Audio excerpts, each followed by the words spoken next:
Unless you're the 300-pound gorilla of your market, you can't offer to solve all the market's problems. If you do, the more nimble chimps will eat your lunch. Funnel Vision is brought to you by Math Marketing, creators of the Funnel Plan. Math Marketing is the source of the 1, 2, 3 of B2B. Your ability to meet a need and solve a problem for the market will be tested, and so case studies and references and testimonials will play a valid role. But that's very late in the journey, and it's largely in the hands of salespeople. Marketing's job should be to find the right buyers, work out which of them is sufficiently troubled about the problem, and to earn the right for salespeople to get in front of those same buyers.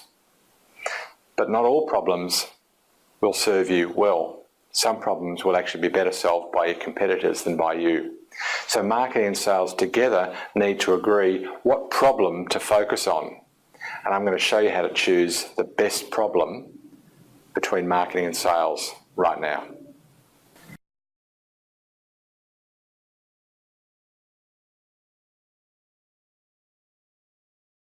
The first thing we have to acknowledge is that it's a team game.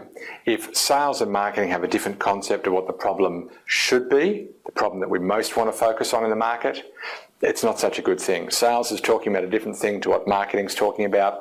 We have a different strategy going on. It's not a good place. So we really need marketing and sales, and frankly, R&D and delivery folk, we need all of them to agree what problem we're going to focus on.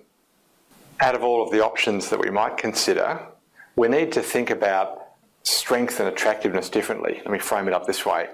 Imagine for the moment that you are equally amazing at solving all of the problems that you're right now considering to focus on. You're equally good. Which one of them would be more attractive? And separately, then we need to imagine that that each of them is equally attractive, but which of them are we best at solving? These are very different things. Which would be most attractive? Which are we strongest at solving?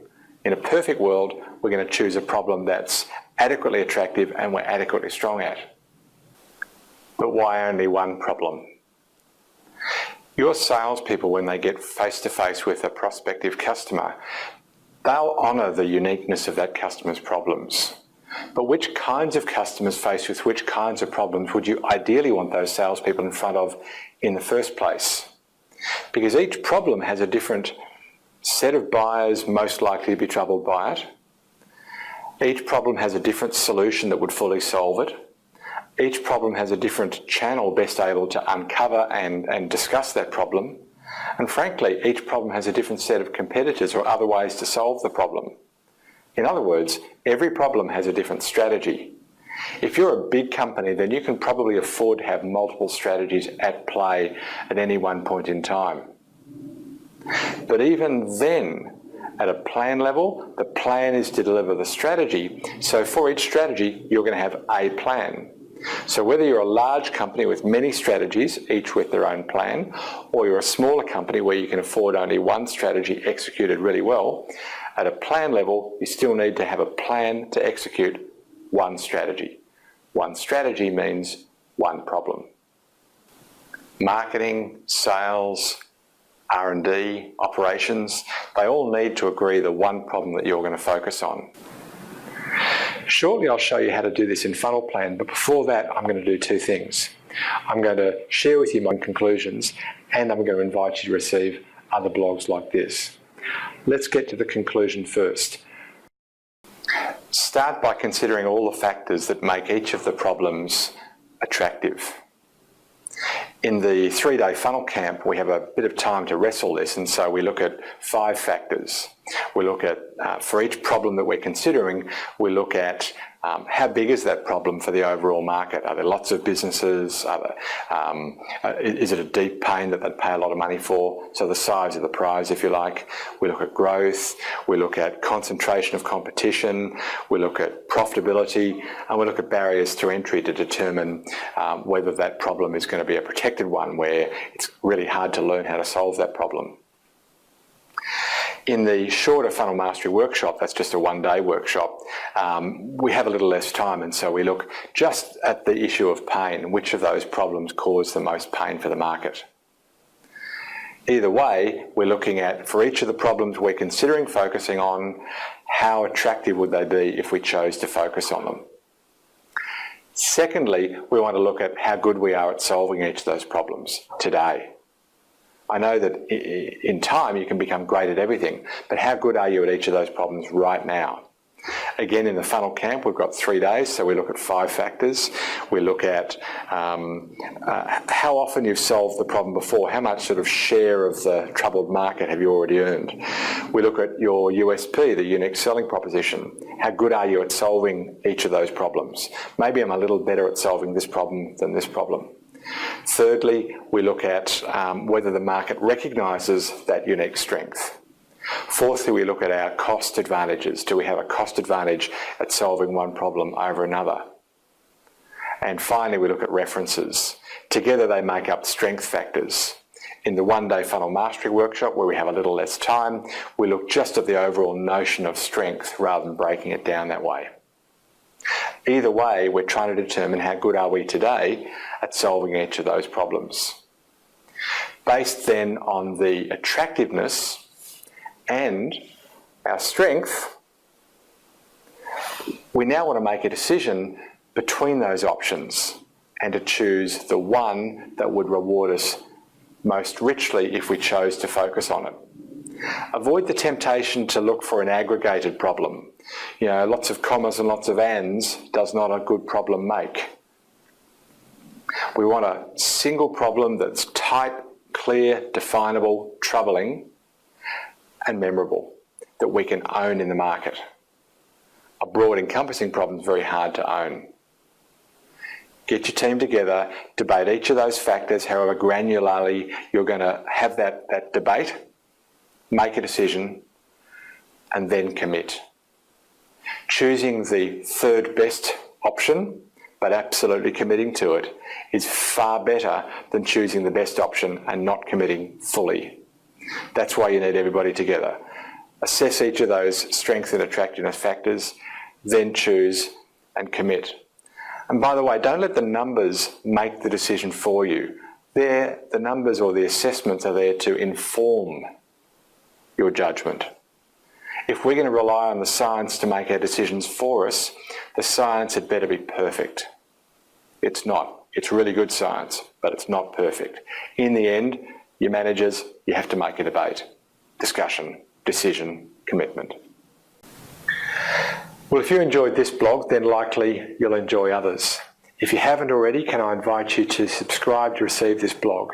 Go to mathmarketing.com/blog and either subscribe to the twice a week blog, or if you prefer, the once a month, which has a recap of all the key blogs from the month. Frankly, what most people do is subscribe to both, and you're welcome to do that. Now, if you prefer, you can also subscribe to the YouTube channel here and can consume these blogs in that way. Now, if you have already, but you've got a colleague who hasn't, then now would be a great time to invite them, and I'd be so grateful if you do that. Why don't you do that now? Either subscribe or flick it along to a friend, come back, and I'll show you how we do that in Funnel Plan. Ultimately, our objective is to get the team to agree the entire strategy, tactics, and plan.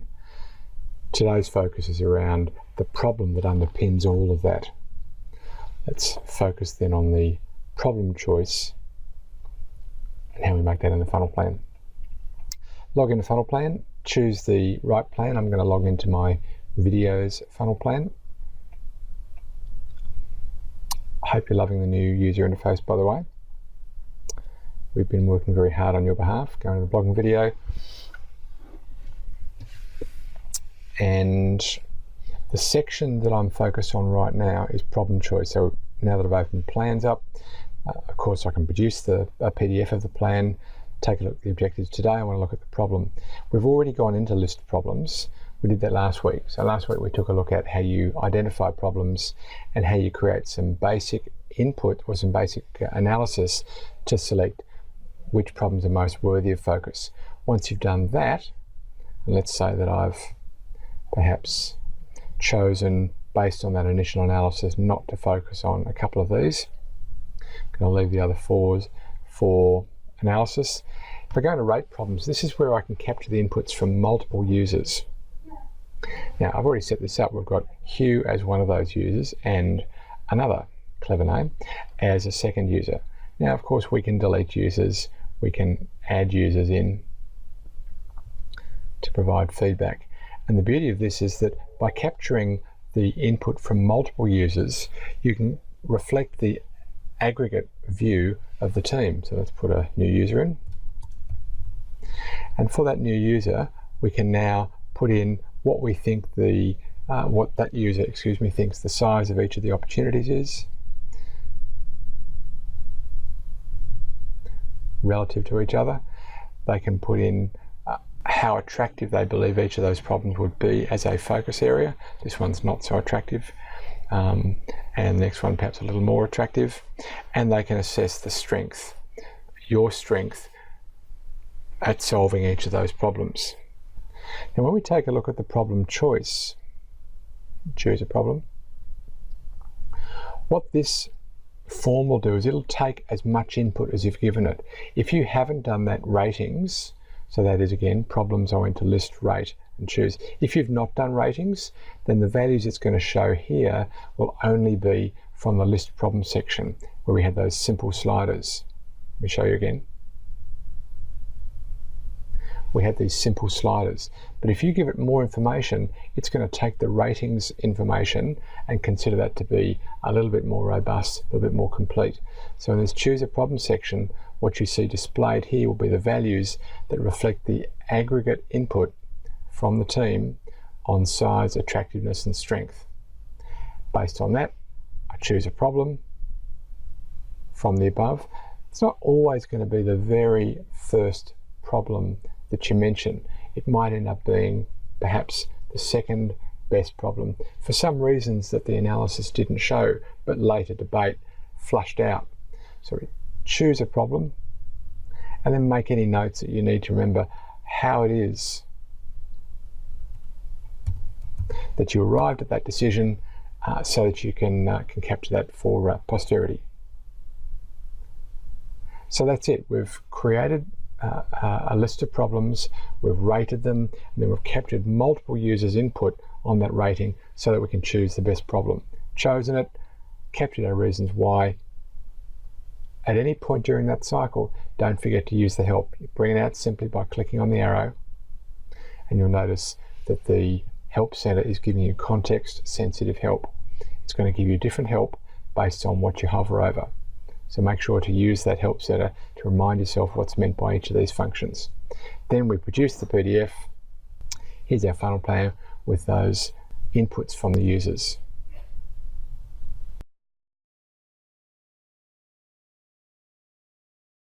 Now, in next week's show, I'll show you how we choose the right buyer based on that problem. If we've chosen a really good problem, then we really should be talking to buyers likely to have that problem. I'll show you how to do that next week. But for now, may your funnel be full and always flowing.